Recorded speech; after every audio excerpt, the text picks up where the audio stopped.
Honorable External Affairs Minister, Dr. S. Jaishankar, today's guest of honor, Shri Anand Mahindra, Foreign Secretary Shri Vinay Quatra, Secretaries and senior officials of Government of India, Excellencies, distinguished guests, ladies and gentlemen, good evening and namaskar. On behalf of the Ministry of External Affairs, I warmly welcome all of you to the 4th Atal Bihari Vajpayee Memorial Lecture.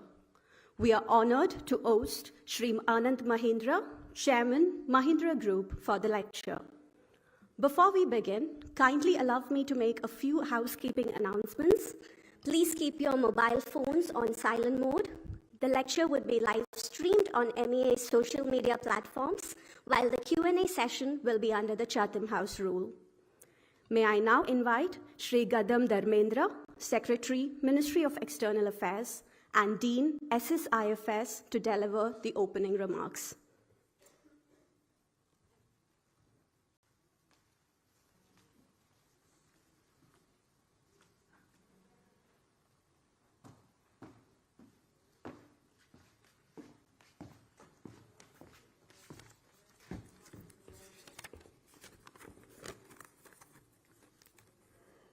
Honorable External Affairs Minister, Foreign Secretary, Excellencies, resident ambassadors, and members of the diplomatic corps, members of the media, members of the chambers of commerce, my colleagues in the ministry, ladies and gentlemen.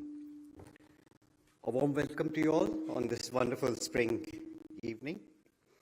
I'm especially delighted to welcome Shri Anand Mahindra in our midst today. He is chairman of the Mahindra Group and Mahindra Limited. He will be delivering the 4th Atal Bihari Vajpayee Memorial Lecture. The lecture was instituted in 2020. These lectures serve as a testament to a great statesman and visionary. But from our perspective, Shri Vajpayee ji was also our External Affairs Minister. It is an honor, therefore, to have Padma Bhushan Shri Anand Mahindra to deliver this lecture. He very kindly agreed to do so, and he's come in from Bombay earlier today. The choice of Shri Mahindra was deliberate. As you all know, previously we had our domain speakers, our specialists in foreign policy practitioners. Foreign Secretary and I were going through a couple of names, and we decided to broaden our perspective, look around, cast around, and see who we can get. And for us, practitioners, it has also for long been known that the stronger our economic fundamentals, the sharper our policy. Therefore, for this, the 4th iteration, the choice was automatic. We decided to invite a speaker who can help us take a look at the intersection between India's economic growth and foreign policy, the role of technology, and the immense structural changes these processes are triggering. It is equally self-evident that the boundaries are getting blurred, and consequential transformations are underway, both in India as well as globally. These processes are taking place at a time of growing calls in some quarters for a shift away from globalization, or a rethink on globalization, a move towards localization, or what we say onshoring or de-risking. India is currently one of the fastest growing major economies, and this economic trajectory is being guided by our business leaders. And so we turn to Shri Mahindra to address these issues and help us understand and see how we can navigate the world as it's unfolding in fairly difficult and challenging times, both for industry and for us practitioners. The Mahindra Group, of course, as you all know, is expanded domestically and internationally into a range of sectors. While automobiles is the best known, they've also gone into aerospace and tech. The group today has over 250,000 employees globally, but once again, for all of us, their presence is in over 100 countries. So some of us will be meeting the Mahindra Group reps in our tenures overseas. The group's achievements would not have been possible without Shri Mahindra, so therefore, again, he was an automatic choice for us. In his leadership, he has shown some remarkable traits, and I'll pick out 4. These are, first, his strategic vision for the group. Second, his ability to communicate his ideas, including through his social platforms. Third, oversee the effective implementation of his vision and the ideas for the group, and to do so consistently and repeatedly. It is these skill sets which we also value in our tradecraft as practitioners of policy. Less known about Sri Mahindra is how he has buttressed his business leadership with very keen and warm humanitarian initiatives. He has undertaken initiatives such as the Nandhi Kali program, which provides education for underprivileged children. He also chairs the board of the Nandi Foundation, a leading NGO focusing on educating girls, skilling youth, and providing sustainable livelihoods to small farmers through biodynamic agriculture. So it's therefore a privilege and an honor for me to welcome Sri Mahindra to deliver the 4th Atal Bihari Vajpayee Memorial Lecture. Thank you very much.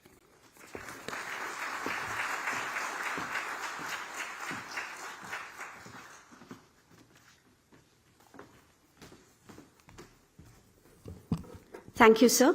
Ladies and gentlemen, we would now play a short video on the life and contributions of late Shri Atal Bihari Vajpayee.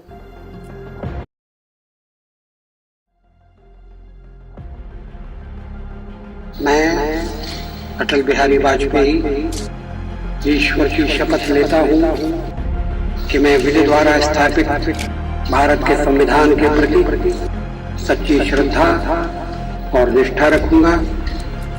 मैं भारत की प्रभुता और अखंडता क्षुण्ण रखूंगा तथा मैं भय या पक्षपात, अनुराग या द्वेष के बिना सभी प्रकार के लोगों के प्रति संविधान और विधि के अनुसार का न्याय करूंगा।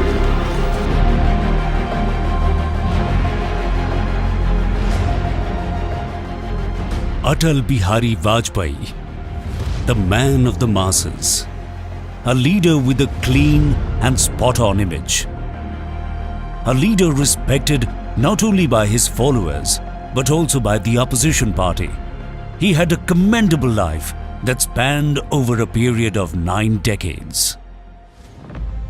Atal Bihari Vajpayee was born on 25th December 1924 in Gwalior, Madhya Pradesh. After finishing his schooling, he went on to attend Gwalior's Victoria College and completed his BA. He then pursued and completed his postgraduate studies in political science from DAV College in Kanpur. Walking on the path of politics in 1957, he was elected to the Lok Sabha for the first time. He was not only an Indian statesman, but an international icon who was respected and loved by everyone. He served as the Prime Minister of India for 3 terms and also as the Foreign Minister. Known for his great oratory skills, Vajpayee first addressed the UNGA's 32nd session in 1977.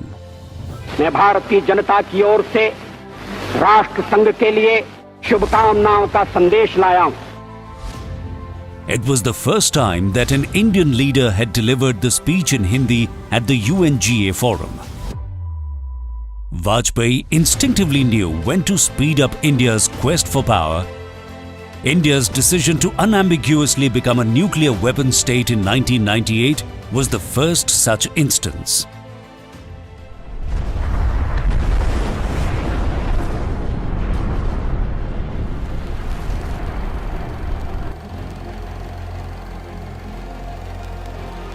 Under his leadership, India successfully conducted 5 nuclear tests in Pokhran, making India a full-fledged nuclear state. 5 nuclear tests at Pokhran, 3 on May 11 and 2 more on May 13, announced India's arrival on the world stage as a nuclear weapons state. Pokhran not only brought strength to our national security, but also self-confidence to our national mind. It was his vision that brought India's space research on the world map. India's conduct during the Kargil War of 1999 is also a testament to strategic restraint. In May 1999, the Pakistani military decided to attack India in Kargil, Jammu and Kashmir.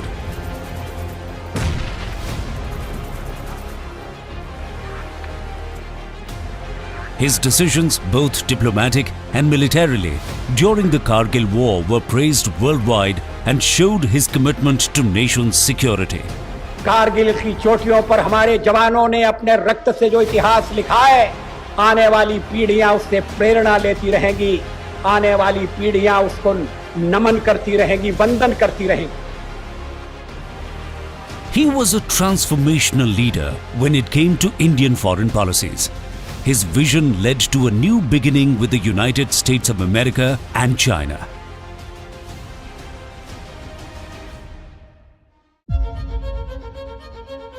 One of the greatest contributions of Vajpayee was his government's infrastructure push across the nation. The Golden Quadrilateral, or GQ, was his first dream project and is considered the biggest infrastructure program in the highways sector in independent India.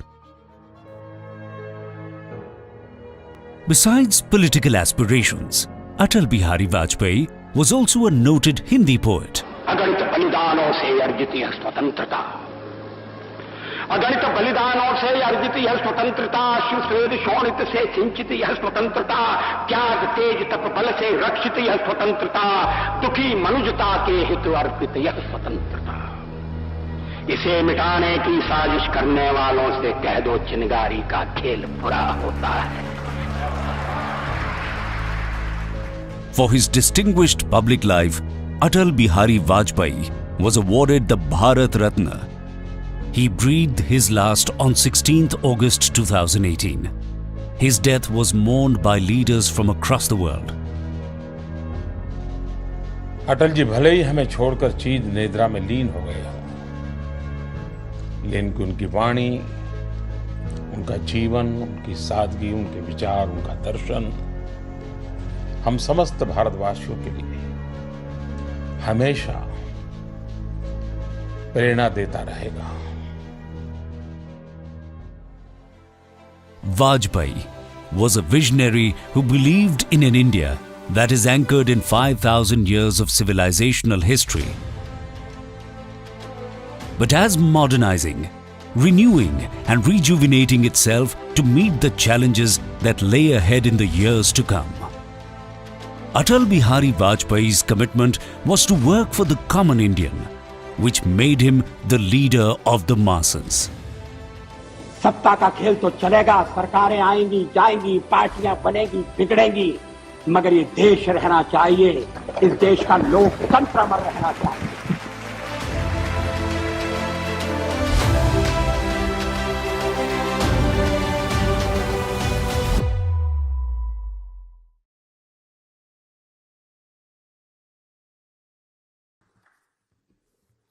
May I now request Shri Anand Mahindra and Shri Ashok Malik, partner and chair of the India practice, the Asia Group, to kindly take their seats on the stage.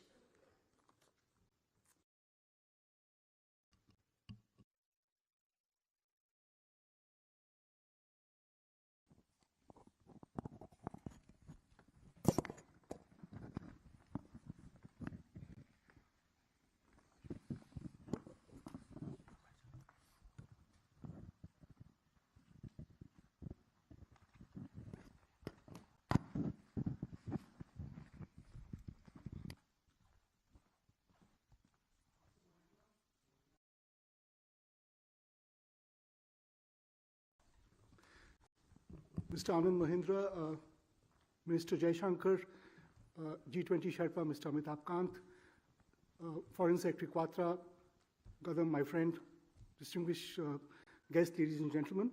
It is my privilege to introduce Mr. Anand Mahindra as a guest of honor and speaker at the 4th Atal Bihari Vajpayee Memorial Lecture.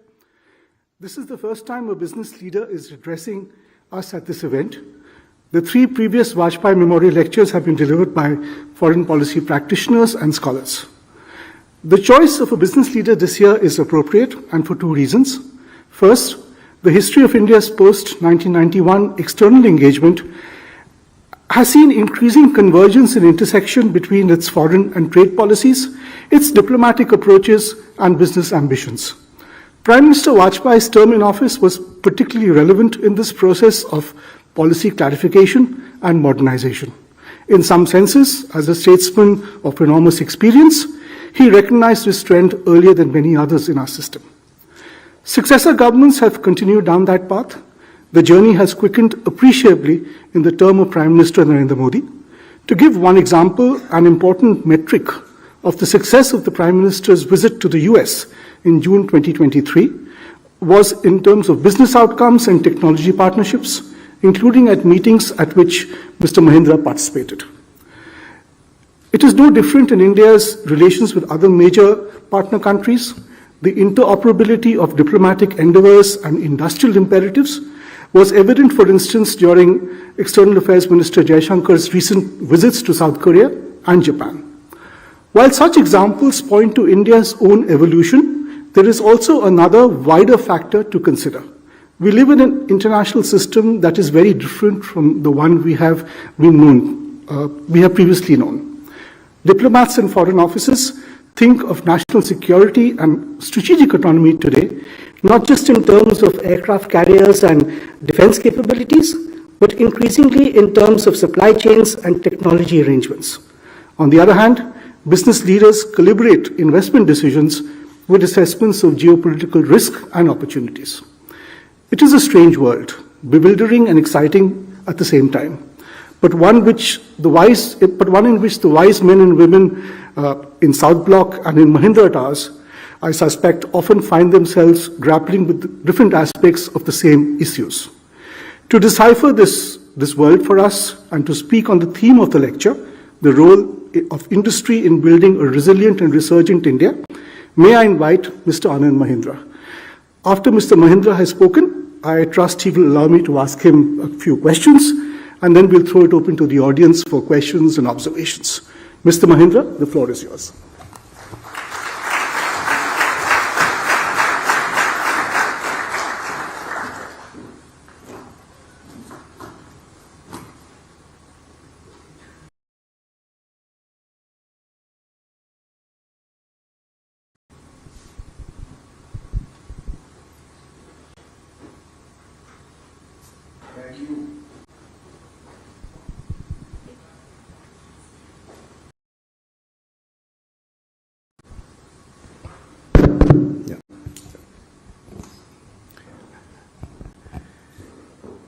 Thank you, Secretary Dharmendra and Ashok, for those very generous introductions. And for once, I'm very glad that none of my family members are here in attendance to offer you a second opinion about me. Honorable Minister, distinguished members of the government, of the diplomatic corps, ladies and gentlemen, I was a bit taken aback when Secretary Quatra called and asked me to deliver this lecture. And my first reaction, of course, was, why me? Wouldn't you want somebody who has substantial diplomatic experience, more foreign policy insight, or more academic knowledge of international relations? Because I'm a businessman. And businessmen, frankly, have never been seen as instruments of policy or allies in foreign policy creation. And I remember Vinayji laughed and he said, well, then at least give us credit for acknowledging the business community as a partner. So after that, I couldn't protest any further. So thank you, Secretary Quatra, for your faith in the business community. I'm proud and honored to be here. And it's a particular honor to have Minister Jaishankar here today. I think it would be no exaggeration to say that during his ambassadorial career, Minister Jaishankar was one of the world's most effective diplomats. He's an unabashed champion of the country's interests and has not tolerated any bullying of India, while at the same time managing to build bridges, make friends, and influence people. Thank you again for your presence, Minister. And of course, I'm extremely honored that this lecture is a memorial to the late Shri Atal Bihari Vajpayee. Undoubtedly, he was one of our most distinguished prime ministers, but as the film said, he was that rarity in politics, a Renaissance personality. And allow me to share just a couple of personal anecdotes which to me revealed much about the man.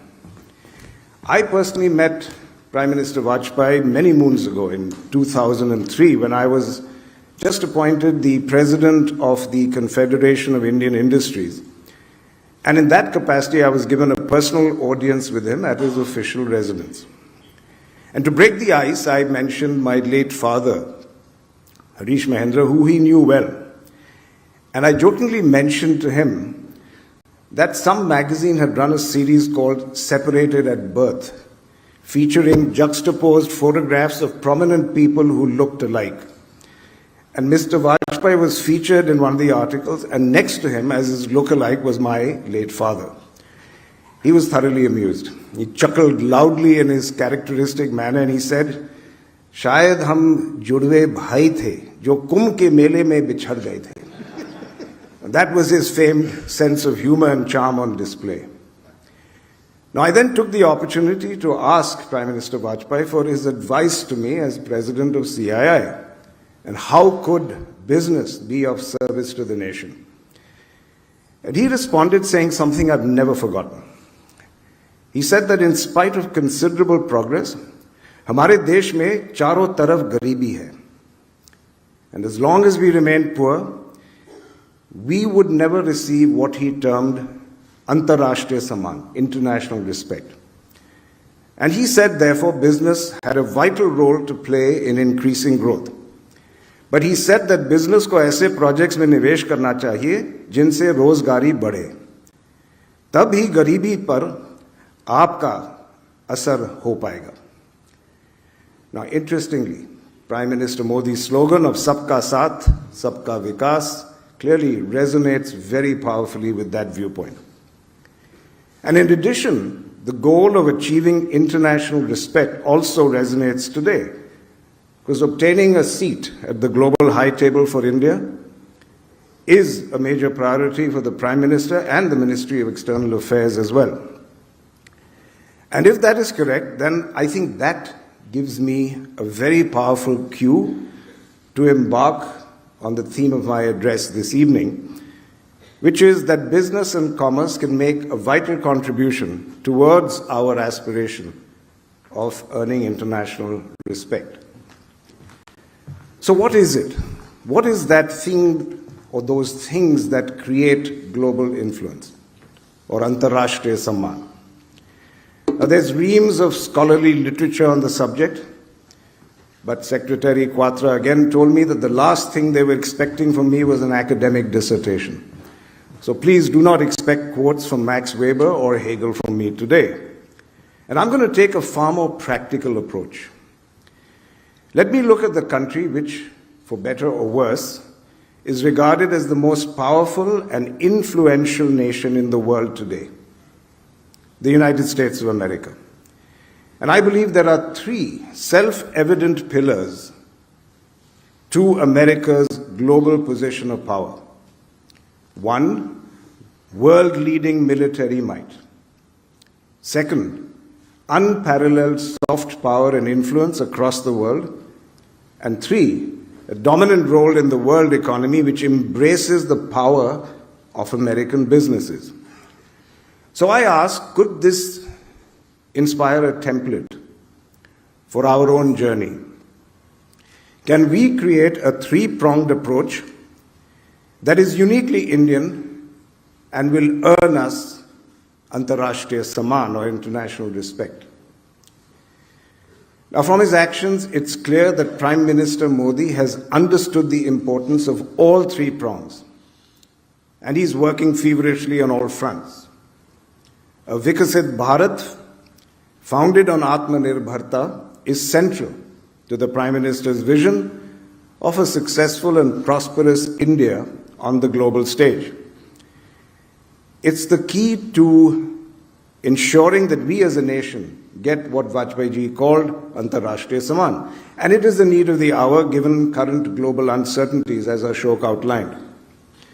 At an event last week, Prime Minister Modi recalled his vision for a developed India, and he said, I quote, "The decade that we are in now is the most important decade of independent India so far. And this is the right time to strengthen the foundation of an efficient, capable, and developed India." So with that same spirit of urgency, let me come back to talking about those three sources of influence that I alluded to. And as a businessman, I will dwell largely, of course, on the third prong, the economic power.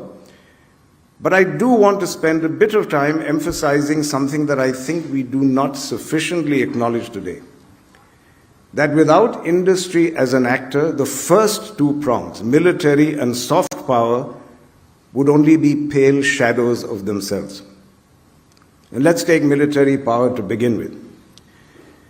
The development of the military-industrial complex in America was the pivotal factor in building the might of its armed forces. And of course, there was substantial government funding and spending on military research for sparking innovation. But it was the formidable manufacturing capabilities of large American corporations like Lockheed, Northrop, and General Dynamics that provided the muscle and sinews of American military power. And I say that today there is a huge opportunity for an Indian version of a military-industrial partnership to emerge. We welcome the lists of defense hardware that have been put out by the Defense Ministry and which ensure that certain products can only be sourced from Indian suppliers, a step that speaks of confidence in Indian industry, and that's a promise we will fulfill. And the very nature of warfare, as we all know, is changing dramatically, with mosquito-like drones taking out elephantine tanks. And with this emphasis on cutting-edge technology, I hope to see a flood of innovation in the next few years, particularly from the IT sector. Innovative Indian companies are going to have a vital role to play. And India has one historical advantage that attracts companies like mine. It makes me very proud that in spite of having the fourth largest military budget in the world, independent India has never fought a major war of aggression. Even in international conflicts, we've always been part of the UN peacekeeping forces.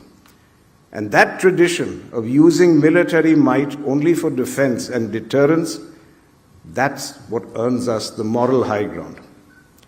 That's the moral high ground combined with military strength which earns us respect and which will continue to do so. Now, what about the role of business in soft power? And if we look at the American playbook again, their soft power dominates the world's mind space. Hollywood sells the American dream to the entire world.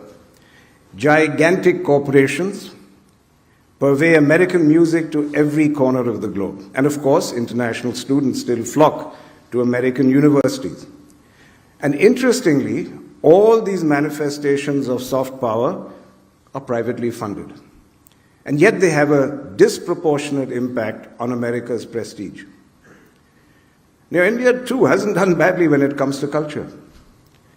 Our films are enjoyed across the world in countries as far apart as Egypt and Japan. American college students form Bhangra clubs. Indian music has influenced world music from jazz to the Beatles. And going out for Indian is now a weekly mealtime call for many around the world. RRR, as we all know, was able to get the world dancing to its tune. But I think we need to imagine things on a much larger scale.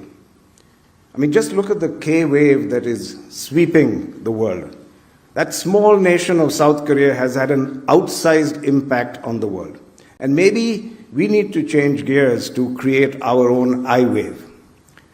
The superheroes of our epic and folk tales are more than a match for the Marvel Universe. But even superheroes need help. We need larger scale corporations in media which can digest the upfront financial risk required to turn this heritage into new IP and content. And very frankly, Reliance's recent acquisition of Disney India is a welcome step in that direction. On the education front, alumni of Indian universities are running huge global corporations. And yet our universities struggle when it comes to global rankings. And that's another area of opportunity for private players, because we have top-class technical education institutions, and under Prime Minister Modi, the proliferation of new IITs, IIMs, and AIMS has been mind-boggling. But if innovation is to flourish, we need the private sector to chip in and double or even triple that number. Private universities such as the Azim Premji University or Shiv Nadar University are stepping in. And I would like to say that our own Mahindra University has been set up with the dream that India's private universities would someday rival the best in the world, not just in the sciences, but in the arts as well. Autonomous institutions endowed, nurtured, and supported by the wealth of Indian corporations could make India a driving force of soft power. So in short, just as in America, private enterprise and soft power are made for each other. And now down to business, the third prong. Let's talk about economic power and influence. How does business emulate the prowess and the scale and global dominance of American companies? And as I said, it's ironic that some of the most notable American transnationals and new age businesses are headed by CEOs of Indian origin. Satya Nadella, Revati Advaiti, Sundar Pichai, and the list goes on and on. But they are enabling the continuing dominance of US businesses, not the creation of Indian ones. And in order to gain global influence, very large Indian corporations or very innovative Indian corporations must find a seat at the high table. As Ashok referred to it, in 2023, I was fortunate enough to be invited to a meeting at the White House called the Tech Handshake, presided over by Prime Minister Modi and President Biden. Who were the people that President Biden seated, quite literally, at that high table? Tim Cook, Sundar Pichai, Satya Nadella, Sam Altman. And the projection of economic power was unmistakable. And what power was he projecting? It was not just the power of scale, also the power of innovation and disruption. Nobody knew Sam Altman till a few months before that meeting. Today, both of these are symbols of economic might. And there's a story about how once President Nixon jokingly offered a world leader any of his generals in exchange for one of their star generals. And in response, that head of state said, "I would like General Electric, General Dynamics, and General Motors." Now, this story itself may be apocryphal, but it underlines the fact that the success of business domestically and globally contributes to the respect, the Antarashtriya Saman with which a country is viewed. And what do we need to do to develop this kind of muscle? And you're probably expecting me at this point to launch into a long list of demands. But before we make demands of the government, we in industry need to take a long, hard look at ourselves. I believe there are two important preconditions for Indian industry to get a seat at the global high table, and that has nothing to do with the government or anyone else. They're about our mindset. There are two things we need to make it big: lofty aspirations and strong self-belief. And I claim that we were robbed by the shackles of our colonial past of both those attributes. Now, I'm not here to indulge in a diatribe against the economic evils of colonialism or to hark back to the glories of pre-colonial India. I'm not here to calculate and catalogue the depredations of the British Empire and how we were robbed. To my mind, the real cost of colonialism is what I call post-colonial subservience disorder, or to coin an acronym, PCSD. The most prestigious legacy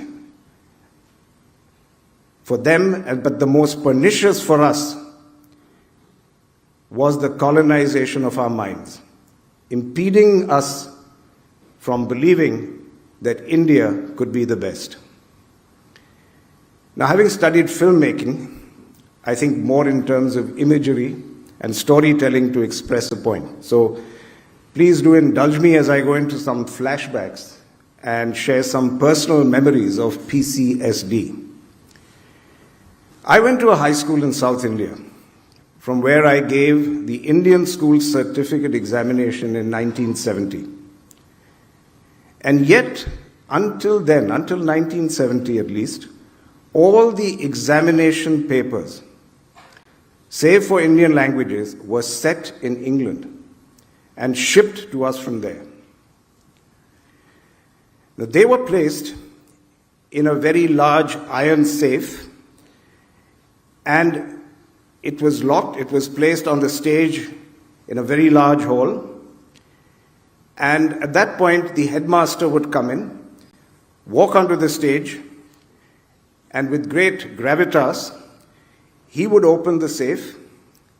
He would take out the papers from there, which were set and sent to us from England, and he would then distribute them to all the nervous children in front. After the allotted time was up, our answer papers were collected. They were placed back in that safe for onward shipment to England for correction.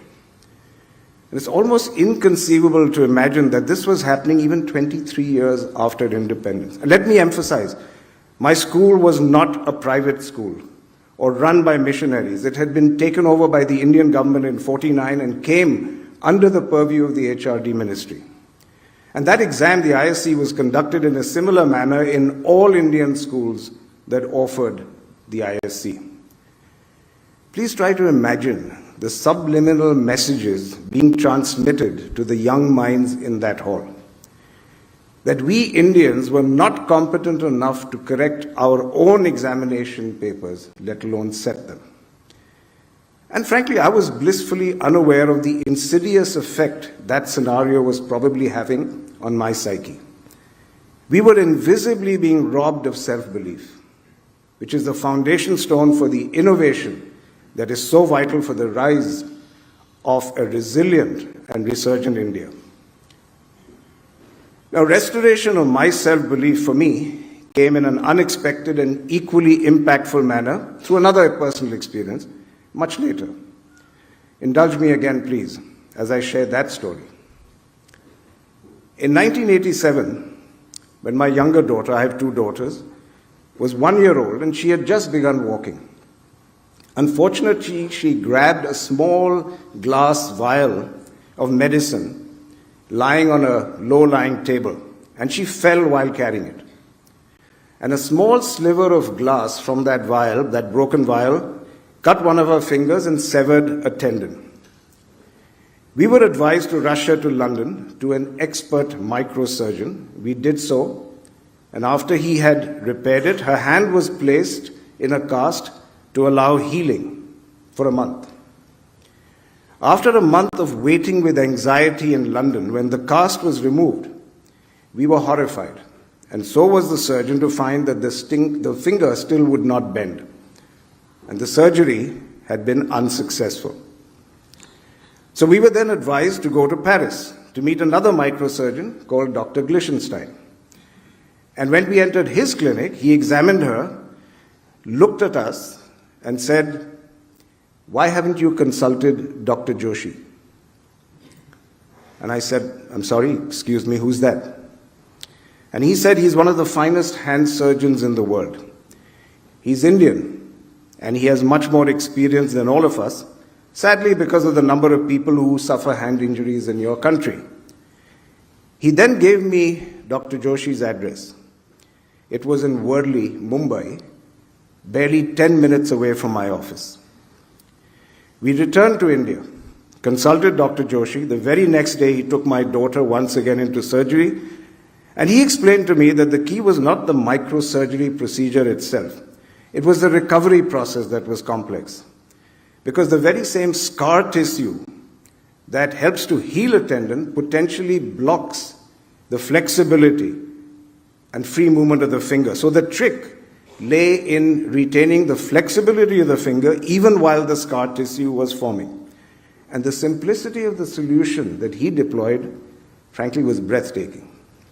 After the surgery, he stitched into my daughter's tiny fingernail a simple metal eye hook of the kind you'll find in a blouse. He then wrapped a bandage around the same wrist, and into that bandage he sewed another eye hook placed in the opposing position to the first one. He then merely attached an ordinary elastic band. He strapped it between those two hooks. They were anchored to the two hooks. And that simple device, during healing, allowed some movement of the finger, but not enough that it would prevent healing by the scar tissue. Total cost of that device, 2 rupees.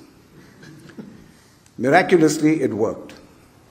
A decade later, my daughter was playing the piano with the same hand and the same finger. I have told and retold this story because it taught me one powerful lesson. Always look for solutions in your own backyard before you think the best solution lies overseas. And how did this affect me and my career?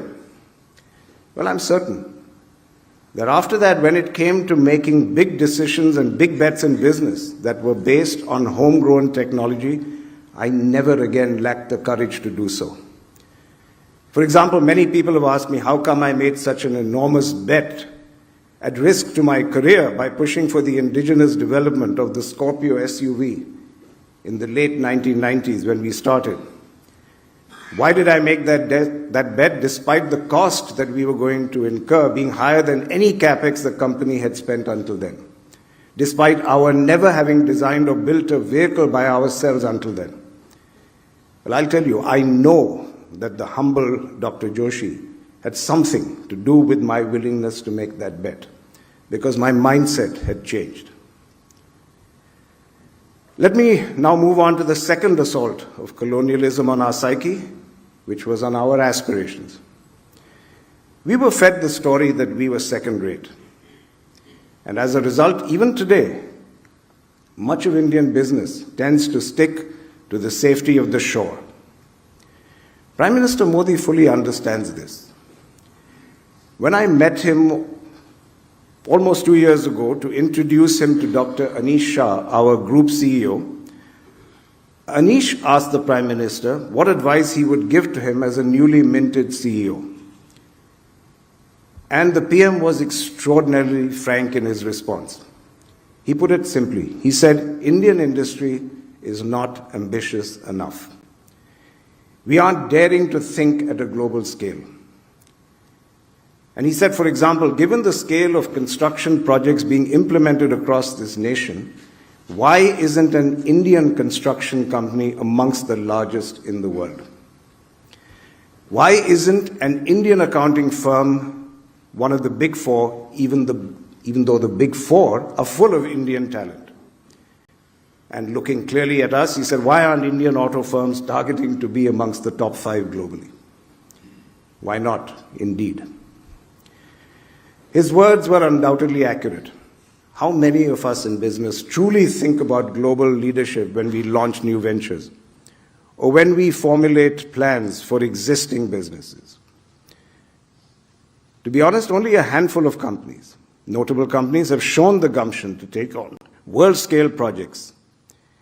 We need many more to find that path and to follow their lead. The private sector is lagging when it comes to risk and investment. We spoke about this, Ashok, just before coming here. Our recent growth has been disproportionately fueled by government investment. But as the Finance Secretary recently said, and I quote, there are limits to the government's ability to keep expanding capital expenditure investment. It cannot be a continuous substitute for the private sector. So what is the reason for the wariness of the private sector? And I'm not sure it's a resource problem. I think it's a problem, again, of mindset, of risk aversion, of lowered aspirations. PCSD, post-colonial subservience disorder, shackles us with invisible handcuffs that we don't even realize are there. It shakes our self-belief. It waters down our aspirations. And in business, it makes us risk-averse, sticking to the tried and true rather than blazing new paths. It makes us fear failure. It makes us settle for jugaad when we are capable of jhakas. Jhakas is a Maharashtrian colloquial word which means wow. For too long have we carried this imputed sense of inferiority. It's time to change. And the good news is that there are some green shoots which are beginning to sprout. There are increasing large-scale investments in sunrise industries such as semiconductors and batteries. And I hope that this is the beginning of a strong investment cycle. I have no doubt that we have the capability to harness our innovative capabilities to build truly transnational corporations and take our place at that global high table. All we have to lose is our shackles. However, I do want to emphasize one point. If we only play a catch-up game on scale and innovation, it would take far too long. To earn genuine respect, can we use a secret weapon? And I think we in Indian business do possess a Brahmastra, a secret weapon that few other countries have. And that Brahmastra is the power of purpose. The central idea of being a purpose-driven business is that we must in fact, do well and do good at the same time. And of course, profits are important, but how we make those profits is equally important. And I believe the only sustainable way to do business today is to make profits in such a way that positively impacts the life of the people you serve. If not, they're going to vote with their wallets. And this is particularly so after 2008, where events like the Occupy Wall Street movement underlined the negative role that businesses can play and created an enormous trust deficit between business and society at large. So people today are looking for companies that look beyond profits, that use profits to integrate themselves into the fabric of society. The West today is discovering the power of purpose. But to be honest, it's an idea that many Indian businesses have had since inception. The power of purpose drove the creation of so many businesses at the dawn of independence and thereafter. And we all shared a dream of working to transform India into a prosperous nation and to drive positive societal change while doing so. Our own group is a case in point. The first ever advertisement that was issued as far back as 8th November 1945 did not talk about products or services done by our group. It talked about the ideals with which the company had been founded. And I'm quoting an extract from the ad that declared that this company, and I quote, is a cooperative effort to secure for India that industrial development so indispensable to the full realization of her dreams. We were born with a purpose, to help India fulfill her dreams of industrial development. And it's my experience that working to a purpose is not some soft, fuzzy kind of stuff. In my 40 years of being a hard-headed businessman, I've learned that it's not bar charts and profit projections that lead to performance. It's engaging the hearts and minds of young people. Believing that one's work is part of a larger purpose and that it makes a difference. And this is a tool that works globally. I recently addressed a group of our tractor dealers in New Orleans, America. And these were small business people from largely rural backgrounds whose businesses were on a downturn. And they were struggling to recover. With all those difficulties, one would have expected them to be skeptical, if not outright dismissive, when I talked about the power of purpose, namely about the Mahendra Rise philosophy, which believes we can rise only by enabling others to rise. Far from being cynical, those tractor dealers, they enthusiastically embraced the idea. The idea that their work was important, that it counted, provided light to them in their surrounding gloom. And today, companies all around the world are chanting the mantra of purpose, purpose, purpose.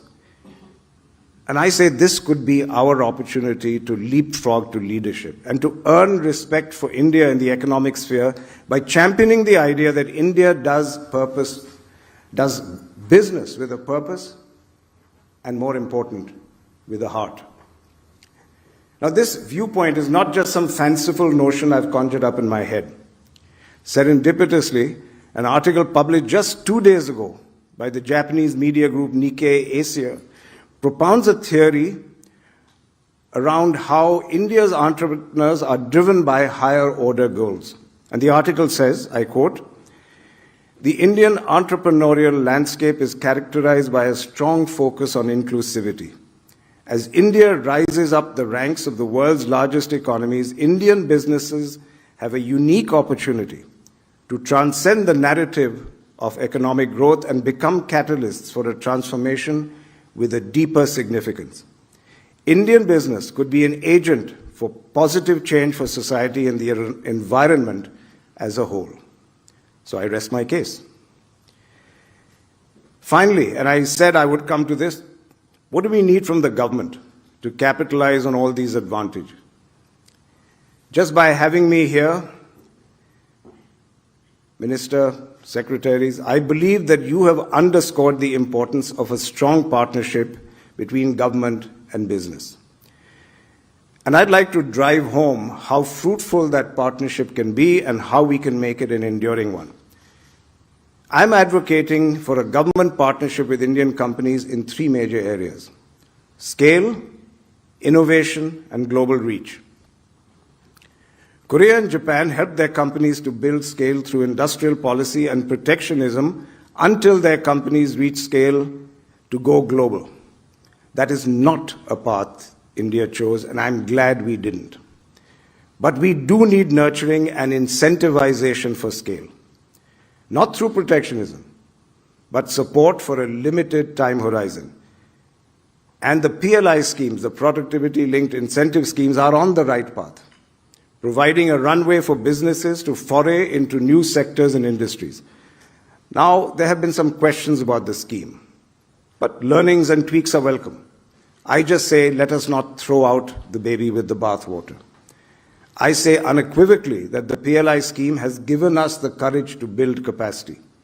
And I'd argue it's a very powerful instrument of partnerships. Schemes can't last forever, and that's a good thing. But can we spread it wider? Can we spread the reach of PLI schemes to cover larger sections of industry? We also need government support to tackle the root causes that affect our competitiveness. Our manufacturing costs are unnecessarily high, land costs, utility costs, logistics costs, all of these contribute to our lack of competitiveness. I appreciate that measures are being taken. In fact, ports are showing the way. I understand that Indian ports now have an efficiency close to the best in the world. Gati Shakti is another great beginning. But logistics is such a major part of our cost structures that ye dil mange more. More focus on improving cost structures, more advances on the ports model will have a multiplier effect on industry. Next, when it comes to innovation, the government's initiatives in setting up the India Stack and the NPCI's payment rails are game changers. And they've already provided industry with efficiencies that deliver tangible value. More innovations like these, for example, in real estate, regulations, judicial reform could release even more value. Another area to exploit is the natural porosity between government-funded research and its impact on industry and civil society down the line. The Internet, after all, was a US government-funded project at the time of its conception. Today, it lodges in every home. Similarly, LEDs, microchips, and many more ideas were first funded by the US government. Our institutions of higher learning and research could do with much more government funding to generate such seminal innovations that can eventually be commercialized. But India spends a much lower share of its GDP, less than 1% on R&D. Compare this to the US and China, which spend more than 2%. So this needs to be boosted. I also spoke to several startups about what their issues were. And almost all of them mentioned that they were literally lost in the maze of existing regulations and controls that are applied to them, sometimes even retrospectively. I know that government is working on increased ease of business for investors. How about making life simpler for our innovators, who are pioneers and potential unicorns? We need regulators to work as partners and proponents rather than being seen as taskmasters. We need to encourage astronomical amounts of innovation for a research in India, and the less obstacles there are in the way, the better. My third ask is support on global reach. Scale and global reach go together like the proverbial horse and carriage. Once scale is unlocked, it needs global reach to be fully leveraged. Made in India must become a globally recognizable brand. And this calls for more marketing, more trade shows, more participation in global meets to showcase Made in India to the world. In a nutshell, bigger budgets and effective pitching. Another way of extending global reach is through international aid tied to Indian industry. We extend substantial aid to developing countries, but if this could be tied to purchasing from Indian manufacturers, it could help open doors for Indian companies in otherwise closed markets. In fact, why not make business an instrument of foreign policy? There is great potential for closer alignment with Indian industries that are ahead of the curve. For example, India is seeking pole position on climate change, particularly after last year's G20 meetings. The private sector has led the way in developing many innovative measures. Can we partner with government to invest in climate technology across the world, particularly in developing nations? Can we have a shared vision of Indian solar farms across the globe? Industry-government partnership is at its root a matter of mindset. And as I said earlier, the very fact that you invited a businessman here today is indicative of an open and flexible approach to partnership. May it be a game changer, and long may it endure. Let me close by confessing something. I told the story of my school, but I didn't share the ending of that story. I saved the best for last. The story of Indian examination answer papers being sent to England for correction. And I first told that story to an audience of Indian entrepreneurs in Silicon Valley over a decade ago. And very coincidentally, in the audience was a schoolmate of mine, someone from the same batch, who had given the same exam at the same time. 6 months later, he jubilantly mailed me a news article from a UK newspaper. And in that article, it was announced that the AQA, which is an autonomous body that sets and assesses over 50% of school-leaving answer papers in England, was now outsourcing the correction of those answer papers to India. The tables indeed had turned. Ladies and gentlemen, it appears that today all roads lead to India.